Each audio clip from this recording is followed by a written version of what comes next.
Señores, muy buenos días. Estamos aquí ya integrados a nuestro programa desde temprano. Y como habíamos anunciado, hoy tenemos a un invitado especial. Él es un joven higüeyano, ¿verdad?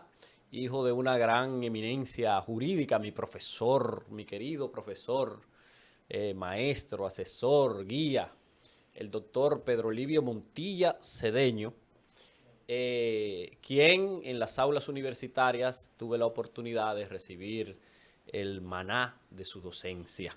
Y su hijo, Pedro Luis Montilla, quien es un joven que se formó en el exterior, ¿verdad? En materia constitucional y estuvo trabajando al regresar al país en el Tribunal Constitucional. Cuando se armó el Tribunal Constitucional, tuvo un desempeño de mucho tiempo. Por lo tanto, es un gran conocedor del derecho constitucional y ahora, en este nuevo gobierno, fue llamado a integrarse a la consultoría jurídica del Poder Ejecutivo junto con el doctor Antoliano Peralta Romero. Está como subconsultor jurídico del Poder Ejecutivo. Nos referimos al doctor Pedro Luis Montilla. Buenos días, Pedro Luis, ¿cómo te sientes? Un honor y un placer para nosotros tenerte hoy aquí. Muchísimas gracias, querido Manolín. Para mí también es un placer inmenso, una entera satisfacción poder compartir con ustedes, no solo por la importancia y la trascendencia del tema en cuestión, sino por la oportunidad que ustedes me dan de compartir con la audiencia higüeyana, con la gente de mi pueblo. Y eso para mí, más que un honor, es una entera satisfacción. Así es, qué bueno, qué bueno.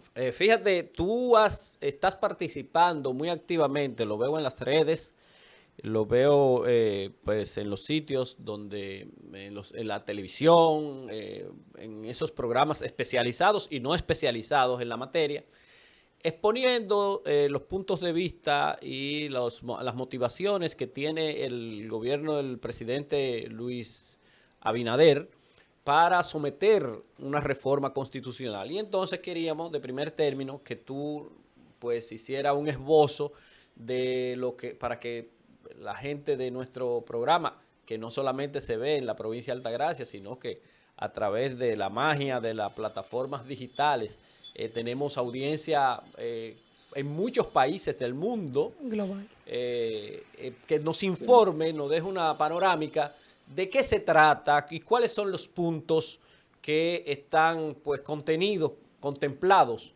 en esta propuesta de reforma constitucional. Claro que sí, Manolín, con muchísimo gusto.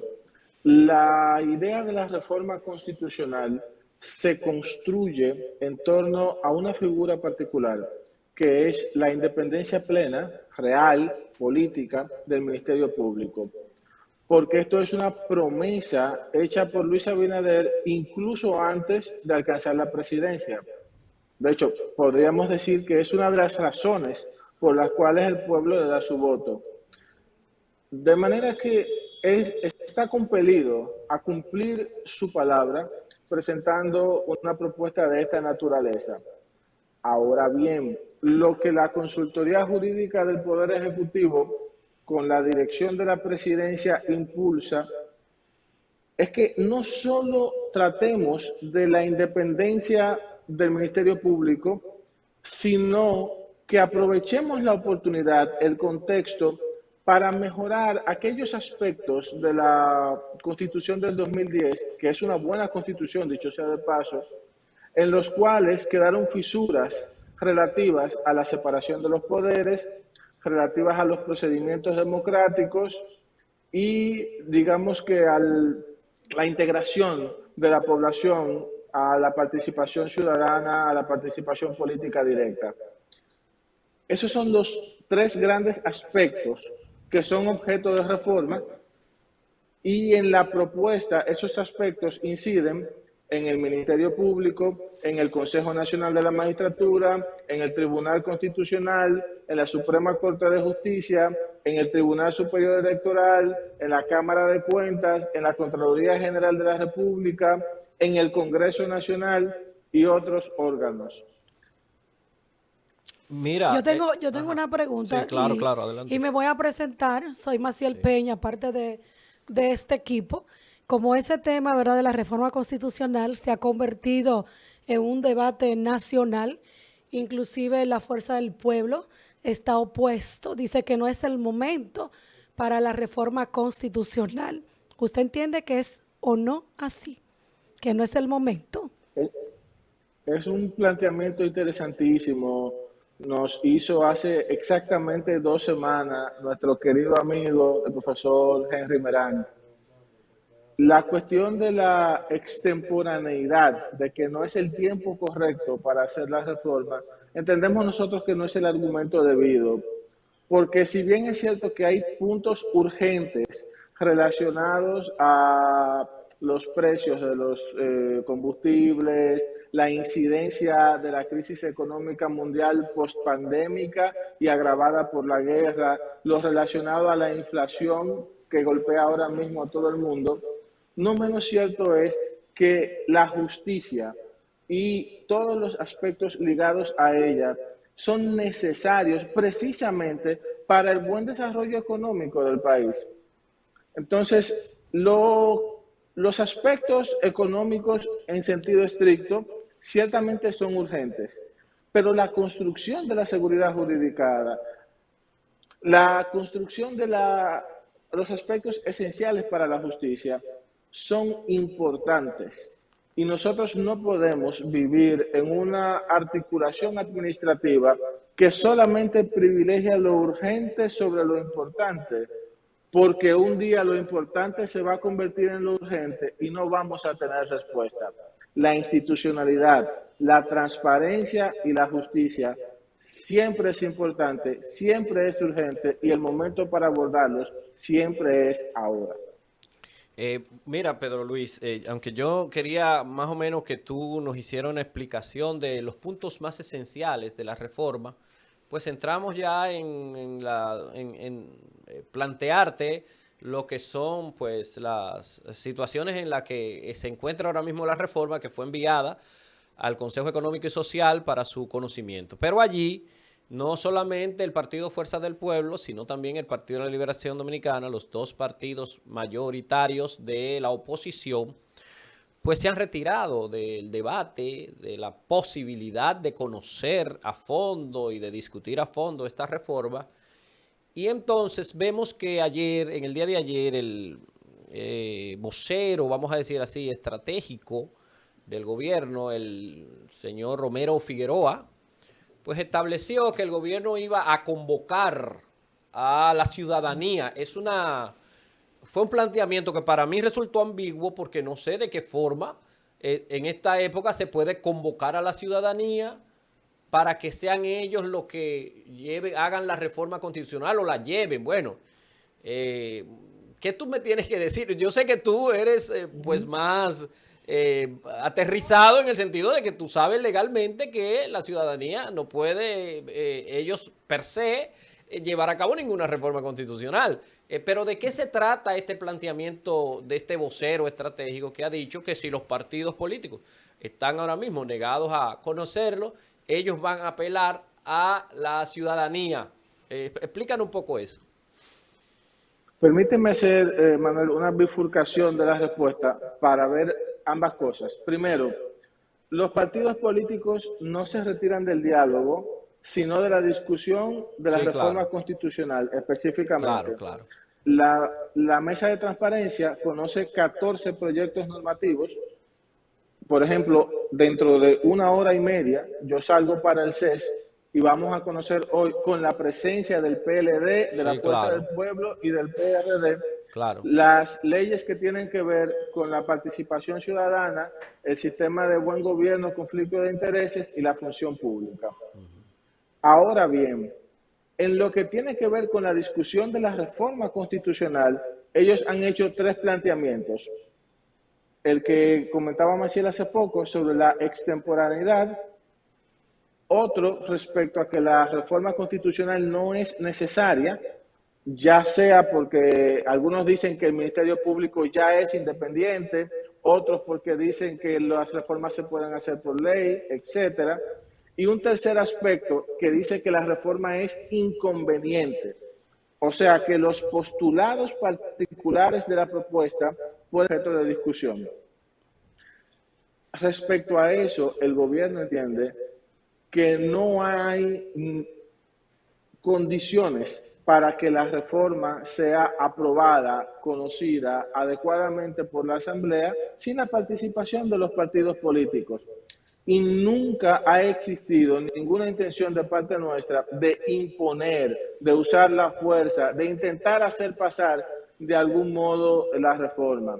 Ahora, nosotros estamos presentando ante la sociedad, no mediante una convocatoria particular, porque quizás esto no se entendió en las declaraciones de Homero, sino precisamente mediante el diálogo vía el Consejo Económico y Social, donde están sentados los partidos políticos y donde está sentada la sociedad civil, estamos presentando la idoneidad de la reforma. Y yo confío en que cuando la población entienda los beneficios de esta reforma que se está presentando, va a exigir a sus representantes políticos que avancen con ella. Yo no quiero creer, al día de hoy no creo que las cuestiones políticas partidarias impidan una reforma de esta naturaleza. Yo tengo una inquietud porque se retiraron del diálogo, como decía nuestro compañero Del Manuel. diálogo sobre la Sí, reforma, sobre la como reforma. Sí, porque estableció voy Pedro Luis. directamente a la reforma. Sería el único punto a tocar en la reforma que sea la justicia independiente, o se le quiere adjudicar otros temas para reformar. Sobre los otros temas voy a ser puntual.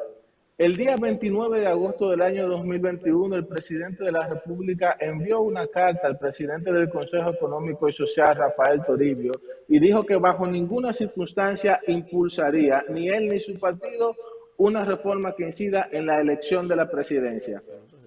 Todo lo que se ha venido hablando de 50 más 1 y después es desinformación o manipulación o simplemente expresiones particulares de funcionarios o personalidades que tienen ese interés, pero no un interés del gobierno. Y yo les puedo decir a ustedes de manera clara y precisa que nada relacionado a elección del presidente de la República está en nuestra propuesta, ni será apoyado ni por el gobierno ni por el Partido Revolucionario Moderno. Mira, Pedro Luis, ahí hay un aspecto técnico legal, vamos a decir así, que pues corre a favor de esos argumentos, en el sentido de que cuando se aprueba la ley de necesidad de reforma, pues se establecen puntos específicos en los cuales los legisladores o el legislador o el proponente o los proponentes pretenden pues reformar la Constitución en ese aspecto. Pero cuando se abre la Asamblea Nacional, en Asamblea Revisora, no hay vamos a decir, un componente en la Constitución, una cláusula que sea, pues, que obligue a que no se puedan tocar allí, pues, otros puntos, porque la Asamblea Revisora es soberana. Que yo pienso que para próximos eventos, cuando se haga la reforma constitucional, debe colocarse una disposición pétrea en ella para que se ciña las reformas constitucionales posteriores, como se hace por asamblea revisora y no por asamblea constituyente, se ciñan a la discusión de los puntos establecidos en la ley de necesidad de reforma constitucional sin salir de ahí, porque ese es el kit donde los partidos están. Y te explico. Puede ser, y yo estoy conteste con eso, que el presidente Luis Abinader no tenga la intención de tocar otros temas y que solo le interese el tema del Ministerio Público. Yo lo creo. Yo creo en vamos a decir, en la caballerosidad del presidente Abinader hasta ahora, de lo que he conocido de él como ciudadano. Me empatiza, me simpatiza, empatizo con su comportamiento. Ahora bien, yo y te hago preguntas a veces un poco políticas, aunque sé que tú no eres un político partidarista, así vamos a decir, porque tampoco tienes el tiempo, eres muy joven. Pero esto, estamos tratando la Constitución y la Constitución es un documento político. Y al ser un documento político, pues toca temas que son de la política. Entonces, el presidente Abinader no. Ahora, ¿qué PRMista no estaría contento, satisfecho y deseoso de que el porcentaje del 50+1 que establece la Constitución para ganar en primera vuelta sea reducido al 45 o al 40%? ¿Tú crees que puede haber uno del partido de gobierno que vea con malos ojos aquello? Entonces, lo que pasa, mi ajá, querido, es que aunque lo vean con buenos ojos, que me parece que no deberían hacerlo, ¿eh? Yo creo que es una regla no, importante, eso es así, pero pero también la gente habla, ayer escuchaba en la Z a un muchacho diciendo que nunca se ha comportado, que nunca han hecho lo que no le han mandado en una reforma constitucional. Óyeme, si hay una cosa que los legisladores de este país han hecho toda la vida es sorprender a la ciudadanía dominicana con posiciones personales de grupos de ellos y después establecer los beneficios de aquella osadía que ellos han tenido, que han llevado al Congreso Nacional y que han tenido y que le beneficia a sus líderes. Y entonces ahí los líderes perdonan. Y a veces, con esto termino para que tú hagas tu comentario sobre lo que he dicho, a veces uno cree que el pueblo es más, vamos a decir, bruto que lo que es en realidad. O ignorante, O suena mejor. ignorante, Sí. suena más bonito, Más perdóname. bonito, más fino. Pero la gente tiene un concepto. Ayer decía un señor ahí en la Z101 a unas declaraciones del don Antoliano, mete el dedito ahí que la cotorrita no está. O sea, la gente hasta jocosamente dice, oye, no somos tontos. ¿Qué te parece, Pedro Luis? en primer lugar, me gustaría decirte que estoy de acuerdo contigo en que la discusión de a dónde llega la Asamblea respecto a las obligaciones de la ley de convocatoria no están claras. Y hay una amplia teoría que sostiene que la Asamblea es soberana y requiere atención. Ahora bien, si nosotros como sociedad nos abocamos a un pacto, si los líderes de los principales partidos políticos convienen en que no se va a tocar ese aspecto, ¿crees tú que realmente los legisladores de esos partidos se atreverían a ir en vía contraria? Porque tú has señalado un punto fascinante sobre lo que han hecho los legisladores en antaño, pero yo voy a ir más allá de eso.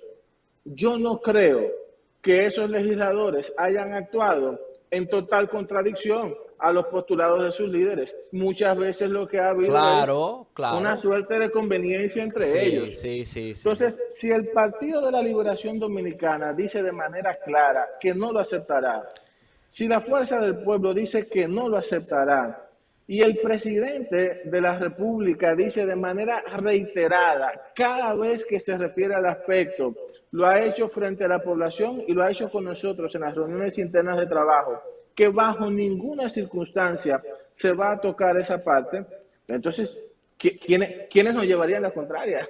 Fíjate ¿Quién es la otra mayoría? fíjate algo, Pedro Luis, y hay otro elemento. No solamente estaría involucrado vamos a decir que la actuación, aunque osada, aunque en violación a líneas, podrían hacer legisladores del partido oficial, sino también que tenemos otro aspecto. Y es que el ex partido gobernante, el PLD, que es la segunda mayoría en el Congreso Nacional a contar con el número de representantes en ambas cámaras, tiene una atención especial, tiene una necesidad especial que es la de restaurar la condición del presidente Medina de poder volver a optar por la presidencia de la República. Entonces, ante estos dos cuerpos que hacen mayoría, porque también hay que explicar que para una cosa se necesita una mayoría cualificada, pero para otra con una mayoría simple se resuelve dentro de lo que es la reforma constitucional. Entonces, ante estos dos cuerpos que puedan, lo que el pueblo no quiere ya, para decirte claramente, es que esos deseos que serían extraordinarios, de extraordinario bien para los legisladores, se junten en una asamblea, porque pueden pactar a espalda incluso de lo que quieran los líderes. ¿Por qué? Primero, porque el presidente Abinader no es un líder todavía, está construyendo un liderazgo. Si fuera un líder absoluto, entonces no tuviéramos a Hipólito Mejía con un grupo dentro del PRM, sino el presidente Abinader lidera un grupo, y aparte de que lidera un grupo, está construyendo con su gestión un liderazgo que pudiera trascender en el tiempo y convertirse y cimentarse y solidificarse. Ante un presidente sin un liderazgo tan solidificado como pudo haber tenido el presidente Joaquín Balaguer en su momento, como pudo haber tenido el presidente Leonel Fernández en su momento, es el temor del pueblo que esas dos fuerzas con ese apetito y con ese deseo puedan pactar. Bueno, yo te restablezco a Danilo, pero a cambio tú tienes que apoyarme con que me bajen el porcentaje para ganar en primera vuelta. Y entonces tendríamos una catástrofe, vamos a decir así, constitucional imprevista, porque no fue pactada por los grandes líderes, pero que no puede ser tampoco aprobado ya por la Asamblea Revisora, no puede ser movido, ni puede ser, entonces ya la gente gritará, pataleará en los primeros meses, lo olvidará, y de repente tenemos una nueva situación conflictiva de ingobernabilidad por ese sentido. Me parece fascinante tu planteamiento, Manolín. Quiero decirte que no hay un escenario en el que nosotros como gobierno, y me parece que también puedo hablar, aunque no los represento de manera puntual, por el Partido Revolucionario Moderno, que no hay una forma en que nosotros apoyemos una modificación en este contexto a la figura de la escogencia del presidente. Han sido las declaraciones puntuales del presidente, han sido las propuestas que nosotros hemos presentado, y yo no tengo ese temor, a decir verdad, no tengo ese temor. Y quiero decirte algo más. Tú hablabas hace unos minutos sobre el liderazgo del presidente, sobre qué tanto liderazgo tiene o no. Yo no aspiro a un liderazgo más sólido. Yo no aspiro a una hegemonía del poder del presidente. Yo aspiro a todo lo contrario. Yo aspiro a una construcción democrática tal que sin la presencia de un líder hegemónico, como lo fueron en su momento Balaguer, Bosch, Peña Gómez y otros, nosotros podamos dialogar. Yo aspiro a una República Dominicana en la que pueda haber garantías, en la que podamos creer en las palabras de nuestros representantes políticos y exigir como representados a esos representantes que acaten nuestra voluntad. Pero mira, Pedro Luis, por ejemplo, cuando el gobierno somete la ley el contrato de fideicomiso con referente al aspecto de la administración de Punta Catalina, tuvo dentro del Consejo las respuestas, vamos a decir que negativas, interrogativas sobre aspectos que tenía ese contrato que a la oposición política le resultaron ambiguos, no claros, entre ellos, por ejemplo, el asunto de pues la participación en los porcentajes que pudiera tener la inversión privada al ser asumidas como accionistas adherentes, no recuerdo la palabra. Bueno, el gobierno pues inmediatamente encontró esa clara oposición, retiró, estableció en un discurso que retiraba el contrato para hacerle las revisiones necesarias. Todo el mundo lo aplaudió porque es una buena postura de un presidente. Bueno, me están diciendo que esto no, esto aquello, están en contra. Bueno, pues vamos a revisar eso no hay ningún tipo de problema. Ahora el proyecto es bueno. Y entiendo que debería, ya salvado esos aspectos, debería continuarse conociéndose, porque en Punta Catalina esto y aquello. Ok.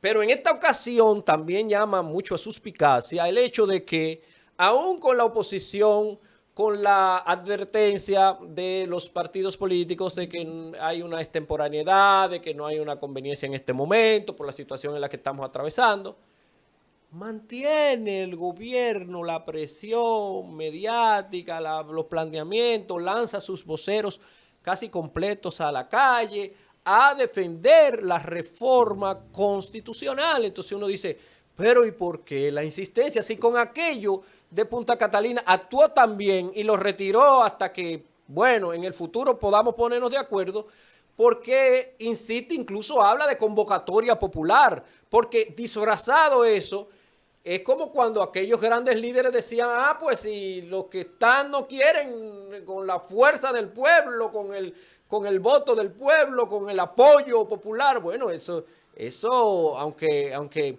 está bien dicho por un tipo preparado como Mero Figueroa, pero los que leemos entre líneas decimos, pero ¿y de qué estamos tratando? ¿Cuál es la insistencia tan fuerte? ¿Por qué no lo dejamos y retomamos eso el año que viene, por ejemplo? Te respondo las tres cosas. Lo primero es que lo que Homero ha dicho no hace referencia a una convocatoria distinta a la del diálogo nacional que estamos teniendo ahora mismo en el CES. No existe tal cosa, no hay un proceso de convocatoria distinto al que existe actual, que es un diálogo nacional en los más diversos temas. Primer punto. Segundo punto, no es cierto que la población ve con malos ojos la reforma de un grupo de partidos políticos. Pero ahora mismo, si hay un tema que es de interés en la población dominicana, es la independencia de la justicia, es la democratización de los procedimientos legislativos, es la reestructuración de la organización administrativa para el beneficio de la gente. Y eso es lo que se impulsa en la reforma. De manera que no hay una imposición de la reforma sobre la población, porque la población aplaude la reforma, aunque algunos partidos no lo vean así. Y el tercer aspecto, y quizás este es el más importante, ¿por qué el presidente, y uso tus palabras, insiste en la propuesta de reforma? Bueno, yo no sé cómo lo justificarían otros, pero lo que yo veo es un hombre que ha dicho, yo prometo tal cosa y está cumpliendo lo que prometió. No puede hacer otra cosa y cumplir con su palabra. Pedro, yo tengo una gran inquietud y volvemos al tema de la reforma para incluir lo que es la justicia independiente. El presidente, desde sus inicios, como usted dice, ha prometido, porque usted hace mucho énfasis, es que él lo prometió.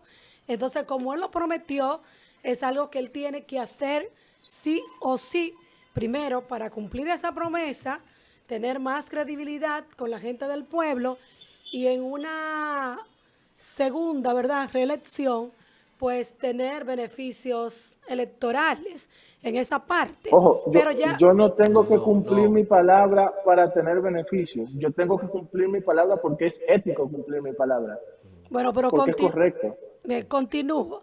¿En qué diferenciaría si ya el presidente de la República ha dicho, ha sostenido que tenemos una justicia independiente y si se está dando una justicia independiente a que se reforme? Ya Excelente reformada. pregunta, muchas gracias. La Constitución no garantiza una justicia independiente, lo permite. Si el presidente quiere, el artículo 171 de la Constitución le permite al presidente escoger a quien él quiera como Procurador General de la República con algunos requisitos de forma. Tanto es así que desde el 2010 hasta el 2020, los 3 procuradores generales de la República que tuvimos pertenecían todos a los más altos órganos políticos de sus partidos. Lo que nosotros queremos no es que la Constitución permita la independencia, sino que la garantice, que no sea la voluntad del presidente de turno, sino que el pueblo tenga la certeza de que el presidente no podrá poner a quien él quiera de manera exclusiva. Excelente. Mira, el presidente Fernández ha establecido que hay diversos sistemas a nivel internacional y tú y yo lo conocemos, no tanto quizás como cualquier jurista o cualquier hombre que haya viajado tanto como el presidente Fernández, pero conocemos por los estudios de que sí, hay lugares donde lo designa el Congreso, hay otros lugares donde lo designa el presidente, hay otros lugares donde se ponen de acuerdo otros órganos para designar a lo que sería la cabeza del Ministerio Público y en este caso también que se pretende cambiarle el nombre a Ministro de Justicia, que lo veo muy bien, excelentemente bien. No, Manolín, no, Ajá. eso no se propone. Ah, no se Se propone. propone crear un Ministerio de Justicia, Ok, ok, pero eso no es lo mismo. Al Procurador General de la República sería ok. el Fiscal General de la Ah, Nación, fiscal, que no perdón. depende del Fiscal. Poder Sí, sí, sí, Ejecutivo. sí, sí. Gracias por la corrección. Lo que se le pretende cambiar el nombre de Procurador General a Fiscal General. Ahí sí. Correcto. Bueno, pero establecen ellos que la independencia va mucho en la condición de la persona, que tampoco nada garantiza que por los métodos en que sea designado y por los acuerdos que puedan llegarse para ser designado, porque alguien tiene que designarlo. En este caso no lo designará el presidente solo, pero alguien tiene que designarlo, ponerse de acuerdo a designarlo. No, y Entonces, esa es una buena pregunta. ¿Quién lo designaría? sí, está establecido en la reforma. ¿Quién lo O sea, designaría? puedes Sí, responder para esa que nos pregunta explique, porque yo sé. Claro, explícale. claro que sí, claro que sí. La primera pregunta es relativo a la suficiencia de la norma para garantizar la independencia. No existe un sistema en el que la norma jurídica garantice el buen Garanticen. comportamiento del ser Excelente, humano. excelente, Eso no excelente. lo podemos hacer. Sí, Ahora, nosotros como actores públicos tenemos la obligación ética y constitucional de diseñar las mejores normas posibles para que nosotros estemos en las condiciones más óptimas de desarrollar la transparencia y la institucionalidad, que no es el caso del artículo 171 de la Constitución actual. El presidente ha dicho, en el marco del proceso de diálogo, que va a dejar abierto, actualmente está completamente abierto al debate público el método de escogencia. Él dijo, yo no quiero plantearlo, lo único que yo planteo es que yo no quiero escogerlo solo, lo puede escoger el Consejo Nacional de la Magistratura, sí. puede ser una terna de la Cámara de Diputados y que la escogencia la haga el Senado, puede ser que la terna la presente el presidente y la escogencia la haga el Senado. Hay múltiples formas que se han venido planteando. El sistema norteamericano es que el presidente escoge y el Congreso ratifica con mayorías especiales. Hay múltiples formas. Lo único que nosotros queremos es evitar que un presidente pueda de manera exclusiva y unilateral escoger a quien él quiera y que en esto propenda nuevamente la politización del sistema de justicia. Y Bueno, lo estamos. triste, y yo digo, lo triste de todo esto sería que siempre está permeado por lo político, porque cada quien va a querer elegir el que le pueda acomodar en un momento determinado. Entonces, eso es lo que realmente quisiéramos sacar de raíz del sistema y sé que es lo que quiere también el presidente de la República y no solamente el presidente, yo creo que como decía Pedro Luis Montilla, es el pueblo que lo ha exigido de una manera u otra para poder tener lo que es una justicia independiente. Sí, claro. Yo lo que pienso también es que, pues, no está vamos a decir, ambas posiciones tienen puntos a favor y otros puntos que son discutibles, tanto la de la oposición política como la del gobierno proponente de esta reforma constitucional. Pero yo quiero ahora que tú me hables de lo que podrían ser otros puntos, saliendo ya del tema de la independencia del Ministerio Público, sino otros puntos con los que desde el principio dijiste que estarían pues reforzada esta propuesta constitucional y cuáles serían esos puntos. Un ejemplo es la iniciativa legislativa. En el marco de la Constitución vigente, el pueblo puede, sin necesidad de un representante, colocar una iniciativa legislativa ante el Congreso. Nunca lo ha hecho, porque se exige un 2% de la población, o sea, de los que tienen la habilidad de votación, Estamos hablando de cerca de 200.000 personas, algo completamente impracticable. Nosotros proponemos, conforme a los que se han hecho en materia constitucional en toda la región, que eso se reduzca a 25.000 personas, de manera que la iniciativa legislativa popular sea realmente una herramienta de las minorías políticas. Proponemos, por ejemplo, que los órganos constitucionales extrapoder, como el Ministerio Público, el Tribunal Constitucional, el Tribunal Superior Electoral, la Cámara de Cuentas o la Junta Monetaria, tengan la iniciativa legislativa en los ámbitos de su competencia, como la tienen ya la Suprema Corte de Justicia y la Junta Central Electoral. Proponemos, por ejemplo, que la mayoría agravada en el Tribunal Constitucional, los 13 miembros para todos esos, sea variada y se mantenga para los procesos orgánicos, pero sea disminuida esa mayoría para los procesos más comunes y necesarios, como el proceso de amparo, que es una acción sencilla y rápida que la gente necesita poder recibir una sentencia de forma oportuna.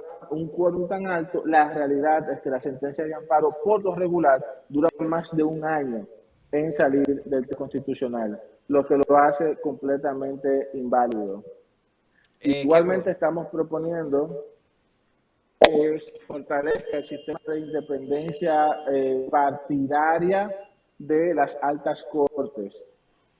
Estamos diciendo que las altas cortes y los órganos constitucionales deben pertenecer por lo menos 5 años a su elección a partidos políticos o tener una actividad partidaria definida. Igualmente estamos proponiendo que se reformule el Consejo Nacional de la Magistratura para que tengamos la formulación de 1994, sé que el profesor Nolasco la recuerda muy bien. Sí, claro.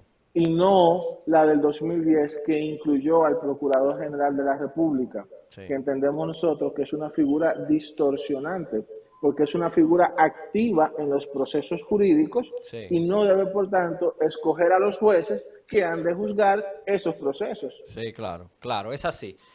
Bueno, aunque estamos llegando al final, te quería decir que personalmente tengo una iniciativa y aprovecharía incluso este medio para hablar eso contigo. Yo pienso que al nivel que está el sistema judicial dominicano, ya pueden en todos los palacios de justicia, en todos los tribunales del país, llámese pues a partir de las cortes de apelación, los tribunales de primera instancia, incluso los juzgados de paz, tener pues un sistema de cámaras que permitan que las audiencias públicas, orales y contradictorias sean objeto de grabación, ¿verdad? Como hay en otros países, porque ya el costo de esto bajó. ¿Pero qué nos permite eso? Una mejor actuación, una prueba de la actuación que puedan tener jueces, fiscales. Hay abogados en los tribunales en detrimento de los intereses y de los derechos de los ciudadanos. Yo pienso que tenemos muchos problemas en la justicia porque a veces hay jueces que se desproporcionan, hay fiscales que se desproporcionan en su poder, hay abogados que no tienen la condición y no ejecutan el trabajo correcto como debe ser, hay cronología del proceso que no se lleva a cabo y que se pierde en el trajín de las audiencias y de todo, y que una audiencia filmada, una audiencia grabada puede ser el mejor testimonio para corregir miles y miles de entuertos. Entonces, desde tu posición de su consultor jurídico, me gustaría que llevaras esta iniciativa, vamos a decir así, este deseo de un abogado de tu pueblo, de que se impulse como incluso puede ser vendido o como un aporte interesantísimo e importantísimo del presidente Abinader al mejor desempeño de la justicia, el que ya con una normativa, con un reglamento, se lleve a cabo toda la digitalización, la grabación de las audiencias desde los juzgados de paz hasta la Suprema Corte de Justicia. Digo, yo estoy consciente de que las de la Suprema, claro, hay en los tribunales de primera instancia penales, lo hemos visto, porque hemos visto la reseña periodística de los casos más sonados, pero eso debe extrapolarse a todo, porque ya el costo no es tan terrible, no es tan alto y nos ayudaría muchísimo. ¿Qué te parece? Estoy totalmente de acuerdo contigo, me parece una idea fascinante, la voy a coger y a promover.